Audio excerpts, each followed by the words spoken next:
Hi, I'm Trina from Alice Care. Today, I will demonstrate a rollator walker. I will review the following tips: how to fold and open a rollator walker, how to use a rollator walker safely, and ensuring a clear and accessible pathway for the walker. Some progressive or medical conditions may change your ability in how well you can get around. A simple and inexpensive solution is a rollator walker. Using a rollator walker can improve your independence.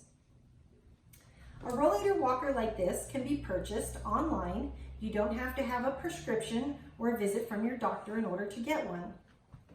They fold up very easily. You lift the seat up and reach below to the lower bar and lift up. It folds up and then it's very light and easy to transport around, like to put into the back seat of a car or the trunk of a car.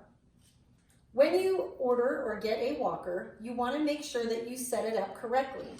The height of the seat needs to be about the height of the back of your knees so that it makes it easy to sit onto and get back off of. The handlebars need to be at a height that's comfortable for you to steer the walker around. If you're going to use the walker to sit on the walker, you want to make sure to push down and lock the brakes before you turn around and sit down on the walker. Before you get up from the walker, you want to scooch to the edge of the seat so that your feet are firmly on the ground and use your arms to push up from the walker.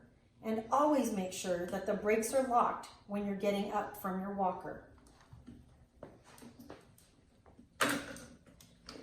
To use the walker to safely get in and out of your home, you can purchase a ramp. When you order a ramp, you want to use a measuring stick to measure what the height of your threshold is and order your ramp accordingly. Simply push your walker up the ramp and into your home. The ramp also makes it easy to exit the home using the rollator walker. Thank you for watching, and don't forget to subscribe.